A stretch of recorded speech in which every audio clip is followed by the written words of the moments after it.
Hey, welcome everybody to the June episode of Making Progress Podcast. We're coming to you live, well, not live for by the time y'all get this, but on remote anyway. We're on remote from Galveston Island. We just finished up our annual retreat for our church planters, and so we're coming remote from Galveston Island. So thank y'all for joining us. This month's episode is sponsored by Chilelico Crochet.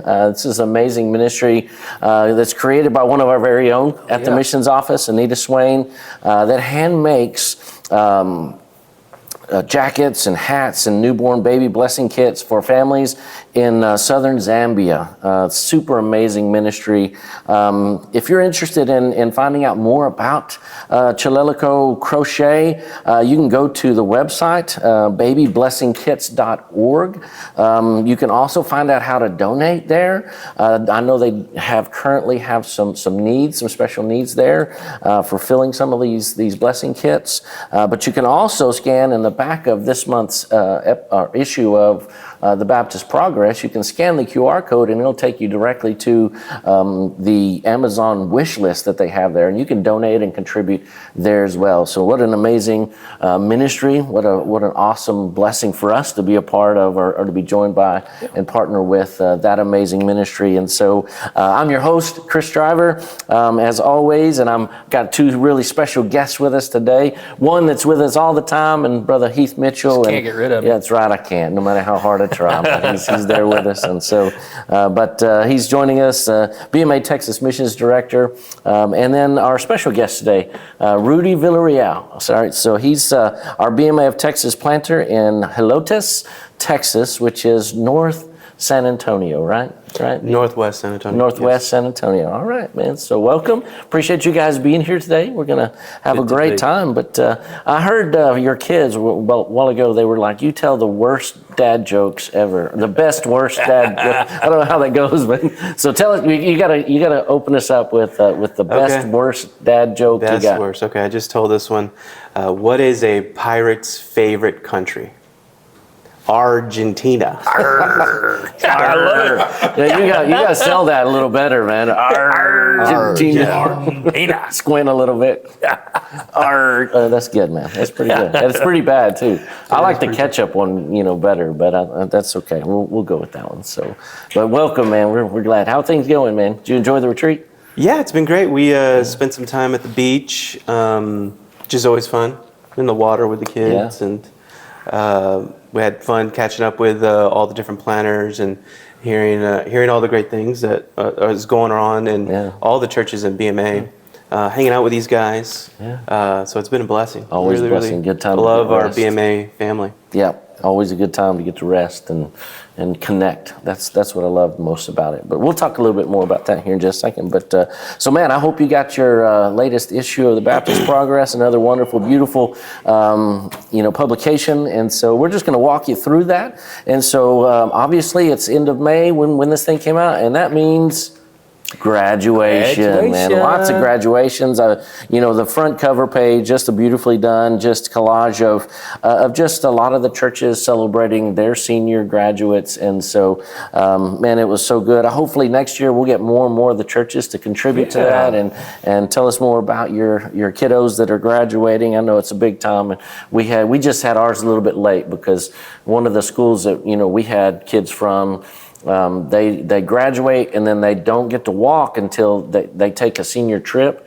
and then they don't get to walk until they get back and they haven't been kicked out. So it's kind of a control there, it's like control, behavior control. So anyway, we had ours a little late, so we didn't get in there, but it is such a special time for kiddos, and it's the end of one part of their life and the beginning of another. And Sure is. so it was so cool. I hope everybody will take a chance. I've still to look got on the them. clipping from when I was in the Baptist Progress as a high school graduate, and I have it because my grandparents clipped it out of the Baptist Progress when I was a kid. Yeah, I I was love it. back in class of yeah, back in Yeah. '94. 94. Oh, he's a young guy. He's a young guy, man. Yeah. All right, love that. All right, man. Well, so yeah, that's just it's a great layout there in the front. But not only them, but we also had here in this issue we cover the Jacksonville College graduates, and so they had another great class. Again, we just every month it seems like we just celebrate so much about what God is doing there at Jacksonville College, and we're so thankful for the progress that they're making there, and just a great looking group of graduates that they had there, all kinds of degree plans and just finished through, and so it's just it's a really cool thing to look at and see, them graduate. But not only them, Seminary had their graduation as well. I was there at it. Did you? So nice graduation this year. I mean, I've been at a lot of them because it seems like so many of our missionaries, are connected. Connected to that. But this year, our very own Dalton too, new missionary, and to Nepalese immigrants there in Dallas, and also Kingsley and Duca, who has a long history with us. Yes. They both graduated with their masters in divinity, and so I got to be there to celebrate with them. Awesome. That's Awesome. always a joy. Man, Rudy, it was just a few years ago, wasn't it? That's right. Yeah, I graduated a couple years ago. I loved my time at BMA Seminary. It was a blessing. And I was one of those students that took a long while to get through my seminary. I've actually been to a couple other seminaries. I went to Southwestern and then also Southern, and I'm BMA. So, but out of all my experience, BMA Seminary was amazing. Just just dealing with all the professors and knowing that the professors are in the classroom, but then also actively involved in ministry. Yeah. It's awesome just hearing their wisdom and advice, and it's a family. It's a family. Really great, man. So many, I love that about so much of what we do at the BMA of Texas, that we use that word a lot, family. That we are family. In every ministry that we have, it feels like it's more than just ministry or a job or something, but no, we've created family. And I mean, the more people that get involved with us, the more that comes back every single time. Like, man, I love the fact that it feels like family. And so, yeah. I've had people in the world of advertising say, never call yourself family, because people assume it's not true. They assume that you're trying to sell them on that idea. But in our case, it's just the truth. Yeah, and we don't. That's the thing. It comes accept from each other. people, Yeah. right? I mean, I think that's the difference. Is like we don't sell it that way. No. But people, anybody that gets involved feels that way. I mean, as planters, we've seen that. I mean, this time every year, we have this time together, and it's like coming to see family every single year. I mean, we can just jump straight into that. Maybe if we want to talk, we'll skip. But yeah, we can. Yeah. Okay. So we'll come back to Miss Lisa. Man, the retreat was a blessing. I think we had over 100 gathered here. Had the majority of our church planters and their families together, and man, had a good 3 days. I think this is the 8th annual of retreat, and man, again, it was just a special time of really encouragement from one another, encouragement in the Word, good fellowship, and hopefully some rest. Amen. Yeah. I usually have a hard time sleeping at hotels, but it was pretty comfortable here. It was pretty comfortable. I got some good rest. Good. It was good hanging out with the family, and it's always a great time. And we were talking about, when we first started this, the very first one we actually did at the missions office. There was only like 5 of us, I think so. There. And so we just had everybody come to the mission office, and we did a fun night, and then let them stay. And then we've moved it. It's grown every year. And I mean, went to a dude ranch till we outgrew it. Yeah. And I've been in hotels since then. Yes. And I mean, it's always such a special time, I think, for families, just to rest. I think that's the big piece, is that, I mean, church planting's hard. I mean, we've talked about that, that it is difficult. It's very stressful.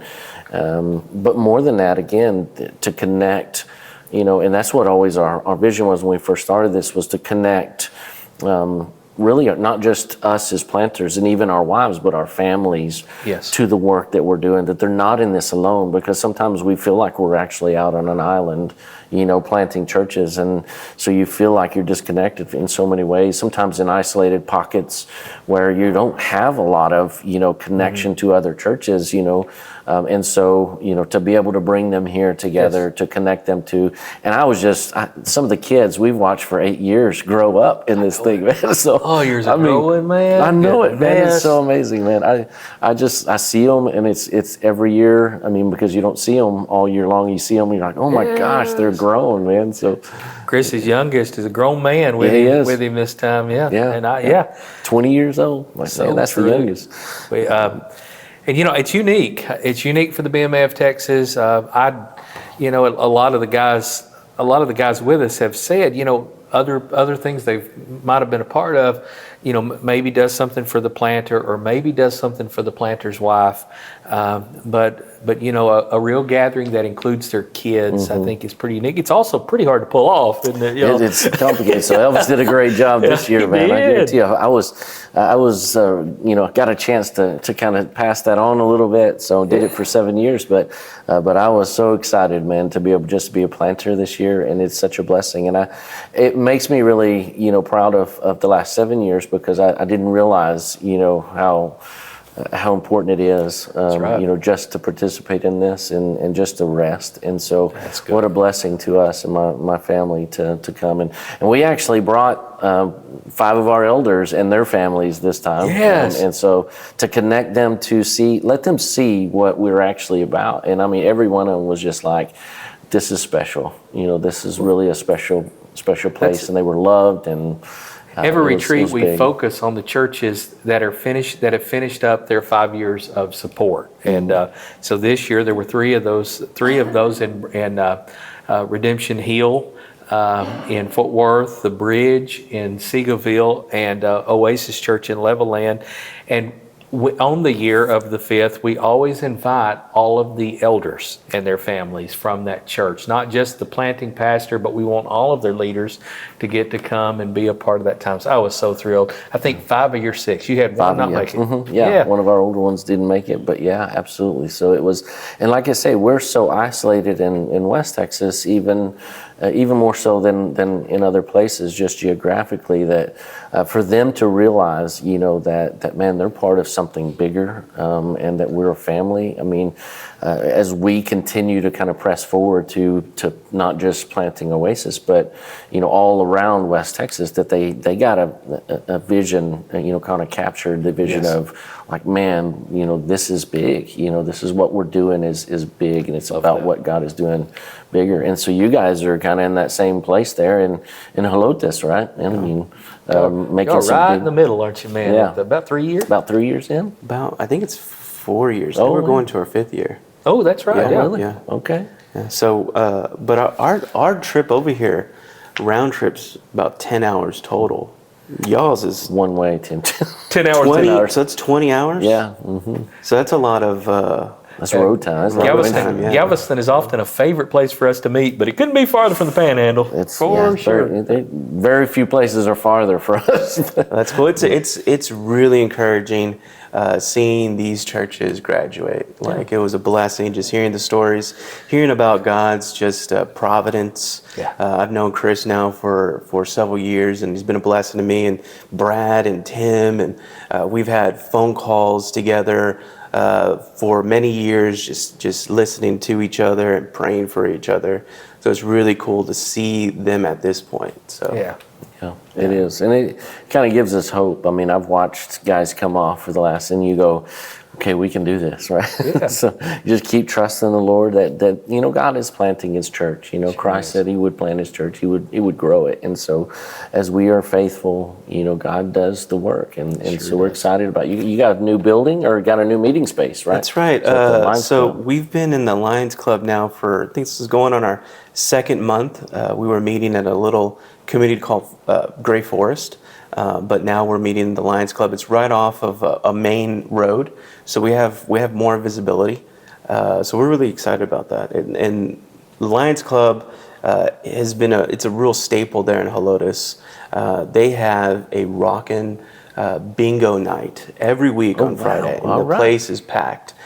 So we haven't participated in the bingo, but what we're gonna do is we're gonna deliver some treats over there weekly and just invite them to church. So we're excited about that. They usually run about around 60 in that Lions Club a week. Yeah, there you go. Well, many of you were praying for. I know Rudy had prayer requests out in the progress and through the progress for some time. So, and we just praise the Lord. It's been an awesome change. Yeah. It felt like loss and then became something even better, didn't it? Yeah. God's always opening up doors. He sure is that. So he definitely has in Lions Club, and it's a space where we can continue to do keep with our rhythms that we do every month. Every month we do one Sunday a month we do a big potluck. We call it Brisket Sundays because it's a weekend where I'll smoke a brisket. And I'm a full-time teacher, so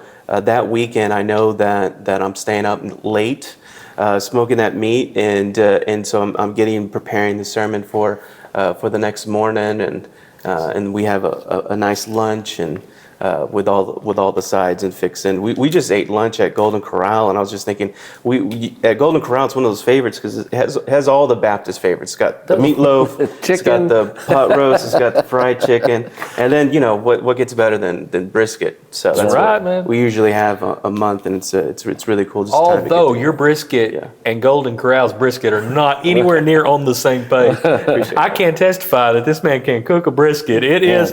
I need to come visit on that Sunday. It is an outreach tool when Rudy stays up all night cooking a brisket. Yeah, that's so good. So good. So what's been the biggest challenge, you think?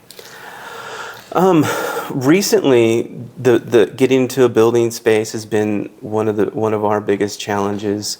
But in that community where we're at in Helotes, it's actually a Spanish word for Hispanics. I am butchering that word because if you live in that town, they pronounce it as Helotes, but it means corn. It's elotes. And but if you say you're from elotes, you're going to get weird looks and be like, "What are you talking about?" You're from corn. It's Helotes. That's the way usually people pronounce it. And it's a unique community, which it's very Catholic. And they've got a lot of charismatic churches around. So meeting people it's usually always like you're able to share the gospel pretty easily because a lot of people there don't know the gospel. They don't know the very basics. And so that's fun, but it's also challenging. It has unique challenges. You guys have really invested some years in discipleship, hadn't you? Yes. Yeah, that's been great. Just getting to right now, we have a group of 25 people that we're really close knit. It's really cool to see how close we've grown throughout the years with those people. And one of the blessings you have as a church is you turn into a community, you turn into a family, and we don't have anybody to send our kids to watch. We don't have grandparents to take them to grandma's house when we want to go on a date night. One of the blessings is part of a church, we have ladies that can come over, or we drop off our kids so my wife and I can enjoy a date night. Yeah. And so that's really cool when you have those rhythms built into church and have your kids grow up in a church where they have lots of grandmas, lots of grandpas. I love it. It. Yeah, absolutely. And becomes family. Again, you don't have to sell it that way, but man, when it's real, it's real. I love that, man. So we're excited about that. Any needs that you have that we can pass on to the churches? Absolutely. Be in prayer for us. We need somebody, we've been praying for a while, somebody with some musical giftings. It'd be a blessing to have somebody who can sing fairly well or good with an instrument to lead us on Sundays, because I'm not that guy. I'm definitely not musically gifted. So definitely praying for somebody who is gifted in that way to lead us on Sundays in music. But then also just prayer that God continues to open up doors, that we can share the gospel and reach people in that community. That's our number one concentration is sharing the gospel as much as we can. All right, man. Well, we'll definitely be lifting it up, man.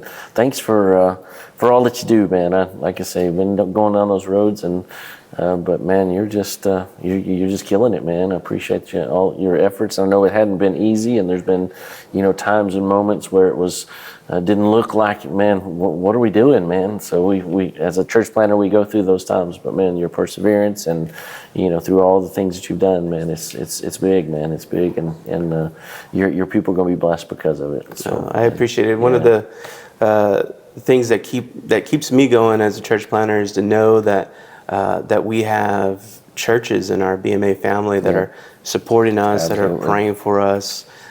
We have people doing the same work in different places. I mean, Level Land is not very close to San Antonio, but I know that you guys are there, and you're working hard and going through the same struggles. And I know I can just pick up the phone, and if I'm having a hard time, call Chris up and call Heith up, call Todd up. I have numerous people I can call up and just tell them and pray with each other. Yeah, that's a huge blessing and encouragement. So thanks to each of you. I mean, thank you for supporting Rudy's church and Chris's church, and thank you for supporting the retreat that we just had. Just thank you for how you invest in and care for missionaries here in the state of Texas. Absolutely, and we do honestly feel cared for, and I think that's huge. That more than, again, I mean, these things are great, and but to know that, like you said, that there are people genuinely praying for us. I mean, because we know that this is hard work, and the enemy doesn't like it. And so, man, just to know that we are surrounded and backed by faithful churches and people that are loving us and loving us well and praying for us. So thank y'all, deeply, deeply thank you. So, switching to another ministry of the mission department, Baptist Progress. There's an article this time introducing a sweet lady that's part of our family, Miss Lisa Maynard at our office. The voice you'll hear when you call the Baptist Progress line, man, always warm and friendly, and always there to help. And we all certainly love her, and just an introduction of her and talking about how you can connect to the new Baptist Progress plan that helps you to get the progress by phone, that helps you to get this podcast and all of the other tools quicker, you get it 2 weeks quicker than it comes out on Facebook. The ladies podcast, all of the other elements. And so, go to the Baptist Progress website to find out more about that. Give us a call at the mission office or the Baptist Progress line.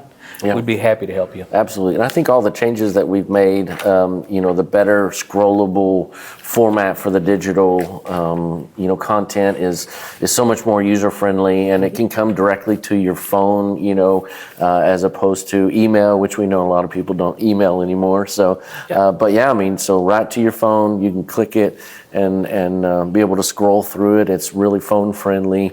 But all those things are again, through this new plan, really affords not just a few people, but really, according to this plan, your whole church is given digital access. And so they just need to sign up and give phone number, and we can send that directly to every one of your people in your congregation, regardless of its size. And so we want to challenge you to do that, man. It'll be a blessing to you.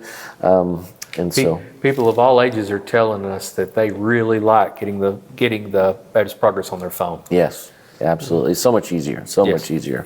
Yeah, absolutely. And if you call, you get to talk to Mrs. Lisa, and she looks like a very pleasant conversation. She is. She'll talk She's super sweet, man. She'll explain everything, but way better than we ever could. So. But she's got all the details, and there are some interesting details in this progress to kind of some question and answer, some common things that we're coming across, questions people have, but we also want to say that this month, June, is Baptist Progress, the annual offering for us. And so, as always, we try to encourage you. I think it's 114 years this year, I think is what it is. That's it. Yep. 114, we challenge, $114. in honor of the 114th year of the Baptist Progress, that your church can contribute to that. And right now, we're not quite halfway to our goal of $10,000 this year, so we'd love for your support, and it allows us to continue, to put this progress out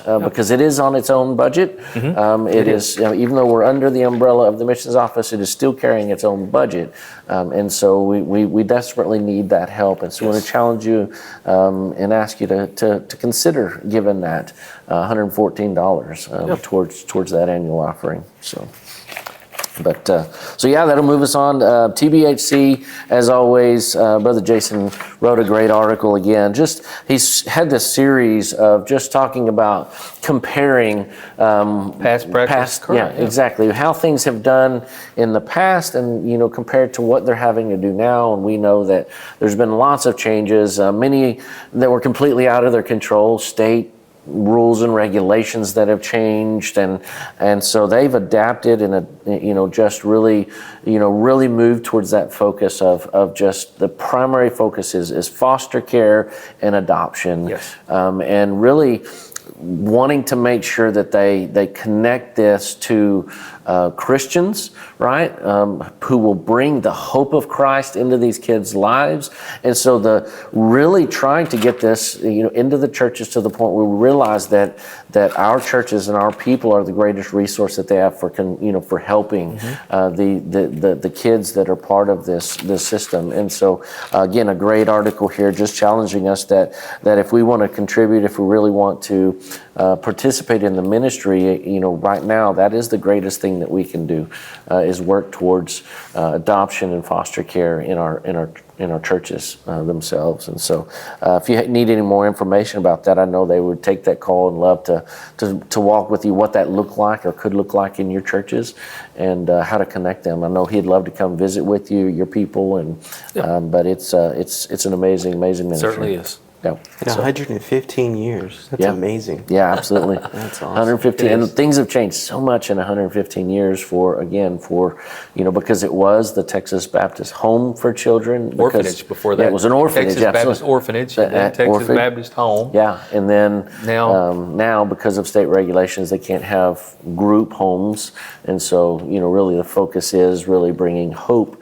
Through our churches, direct partnership with churches. Through direct partnership with churches and the families of those churches. And so it's things have changed, but man, God continues to just use that ministry, and providing forever homes for these kiddos. And man, it's just a special ministry. That's awesome. Yeah, God is so good. He is. And that's so the heart of our God, right? Adopting those people who didn't have any hope otherwise, right? And so man, just such a beautiful picture of our God.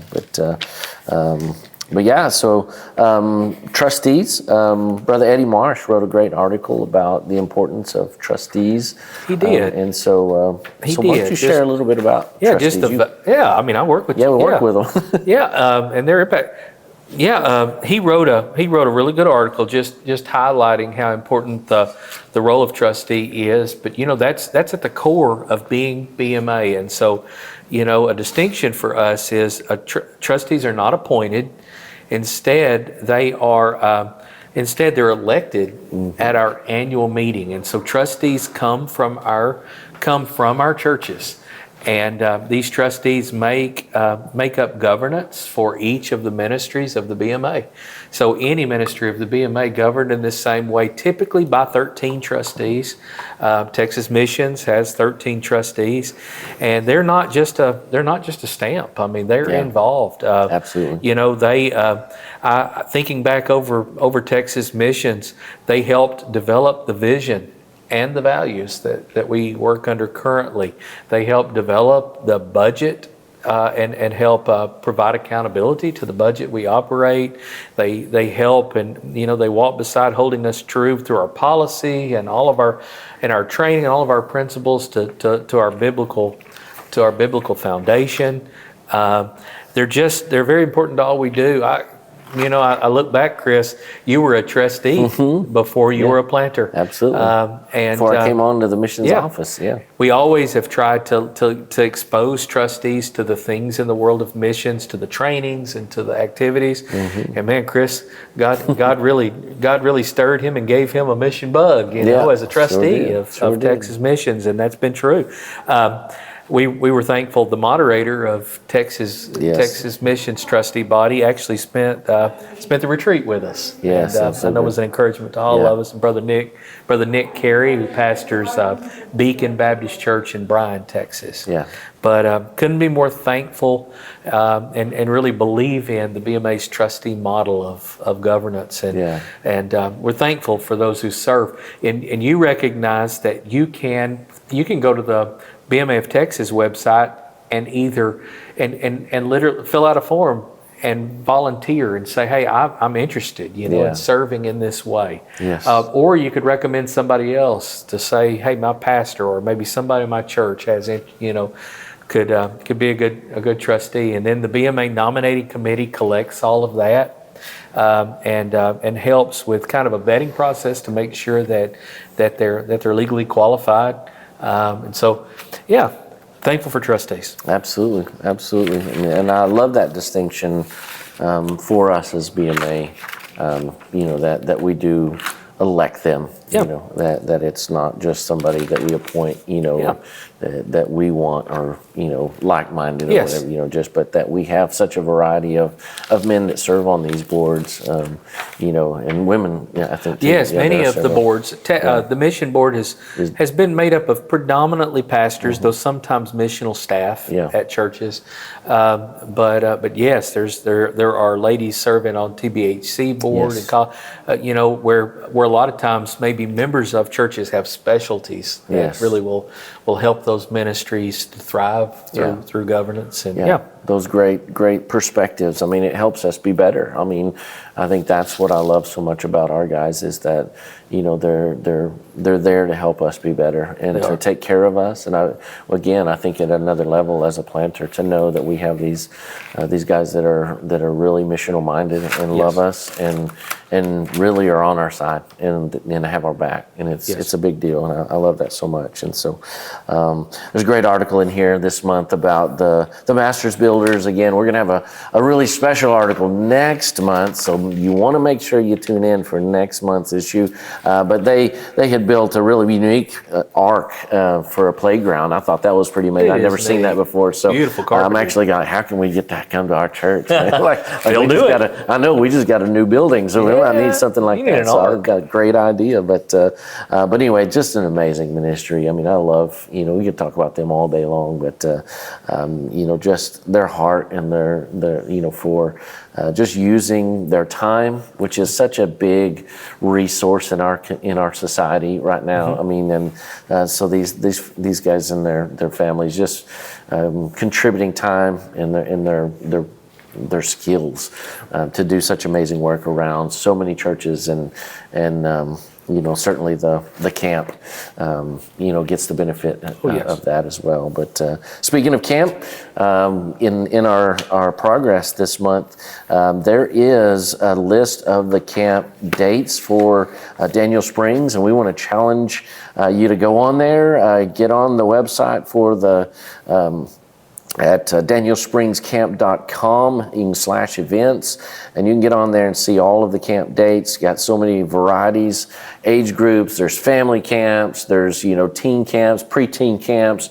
and those are all signing up and getting going. And so, really, man, I mean, it's been such an ordeal after last year's tragedy down in the Central Texas that, man, getting camp going this year has been such a mystery in so many ways. We've talked to Jason and, if it's going to happen, and still working through all those processes and new regulations that they're trying to get going for the camps in order for them to have camp in the state of Texas. But so they definitely need your support, and man, what a great opportunity to take your kids and be a part of that. Go to camp. If you can do anything with your kids, they'll organize a great evangelistic and training week for you. It'll be a real pull away. It'll be so worth it. I mean, camp changes lives. Absolutely. And I mean, I sit here. My dad was saved at Daniel Springs. He was carried by his church. He didn't grow up in a Christian home, and his church carried him to camp. And I sit here today because of it myself. Amen. You know, Amen. that ministry has impacted so many. It has so many in my own family, and so, man, I just encourage you. Yeah, check out the camp dates. Yeah, absolutely. Go to camp. Go to camp. That's it, man. Go to camp. Did you go to camp? You ever go to camp? I didn't grow up in a Christian church, but when I got saved at 18 and went off to college, there was several retreats and stuff like that I went to as a college student, and those are always blessings. Mm-hmm. I mean, I know I've talked to many people in the church over the years that say, "Hey, I met the Lord at a youth camp," Mm-hmm. or this camp was the first time I heard the gospel clearly. Mm-hmm. So it's awesome to hear those stories, and I bet there's numerous stories like that where you hear the gospel, you meet with the Lord, rededicate yourself. Maybe the Lord's called you at a camp to go into ministry. Absolutely. Lots of stories like that. Yeah. Hey, a quick prayer request. One of our missionary, Jordan Edwards, is preaching at a youth camp this week. So we want to pray for him. Lift him up in prayer. All right. He's sharing the gospel. I love that. I love that. So, Hey, personnel positions page. Remember, there are a lot of BMA churches. I say a lot. There's a list of BMA churches looking for pastors right now. Pray for them. And man, take note of that list. Not only pastors, but looking for youth ministers, worship leaders. Just be aware. You can go on to bmaoftexas.org and see that same list. And what I highlight to that list, I think 8th Avenue Teague is not on the list, but just was added because we want to congratulate Brother Roy Prather. Just announced his retirement. Man. And we love Brother Roy. Absolutely. He poured into you, didn't he, Chris? Absolutely. But we love Brother Roy. We congratulate you, Brother Roy, on your retirement. Yeah, Roy said yes to me being a youth minister when he shouldn't have. I gave him every reason in the book not to hire me, but he did. So at Fifth Street Baptist in Levelland, so thankful for that. Yeah. Also, I want to welcome and congratulate Brother Chris Price as the new pastor of Bethel Baptist Church in Orange, Texas. Excited for you, Brother Chris. Excited for Bethel. Also, Brother Richard Coons, new pastor at First Missionary Baptist Church in Terrell. We congratulate y'all. Very exciting. Yep. A couple events coming up. Really just looking at SOAR, July 1st through the 3rd. They're actually going to be in Norman, Oklahoma this year because of the FIFA World Cup that's happening all over Dallas. And so they had to move that. But they're going to be in Norman, Oklahoma this year. Hopefully everybody can get a chance to take the teenagers up there. It's such a great time to connect them to missions, really as a mission focus. Oh, yeah. Which, I forgot also at the Texas, SOAR's a great the WMA, they have a couple of things going on. The Sunbeam Retreat is coming up July 31st through August 1st. It's going to be at Rosewood Baptist in Gilmer. And so obviously you can get on there and at the WMA site and find out more about this. But also the WMA Retreat is going to be featuring Miss Wendy Garcia as the guest speaker. And so that's going to be also July 31st through August 1st as well. So our intentional interim training is also coming up shortly, Tuesday, July 7th. So, man, we encourage you to check that out, and you can find out more at the Baptist Progress website. But man, we'd encourage anybody who might have interest, maybe as as a retired pastor, or just would you be willing to help a church just in a short term.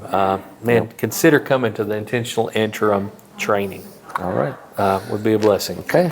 And hey, the World Cup reminded me that the publishing house produced a series of tracts in both English and in Spanish to be used with World Cup outreach. And so they have those, and we also have those at the BMF Texas office through the Baptist Progress. So feel free to reach out to us or reach out to them. But man, we encourage BMA churches, let's evangelize through there's going to be the whole world coming to the state of Texas across the next month. Literally, so let's the whole share world. the gospel. Yeah. Yep, I love it. I love it. So let's not waste that opportunity, right? Yeah. I love that. I love that. Well, that brings us to the end, guys. Man, that was pretty fun. Pretty easy. Almost painless, right? Yeah, except for that joke at the beginning. That was pretty painful. But What do you want me to tell the tomato joke? Tell us the tomato joke. All right, there's these 3 tomatoes walking down the street, a papa tomato, mama tomato, and a little baby tomato. Well, the little baby tomato starts lagging behind, so the papa tomato goes in the back, squishes it, says, ketchup. That's terrible. That brings trauma to some people. But it's like other people are like, I tell that as a teacher, and it divides around gender lines. The girls are like, oh my gosh, and the boys are all laughing. So, I love it. I love it. Well, man, thank you guys for being here. Heith, any final thoughts? No, just God bless each of you. Yeah, man, I'm thankful. Again, thank you for all that you do. Thank you for the retreat. Again, just a tremendous blessing to us. Thank you all for all that you do and the support you give us. And it's an honor to serve the churches of the BMA of Texas. We're so thankful to be a part of you guys. And with that, I'm just going to say we love you guys. God bless you, and keep making progress.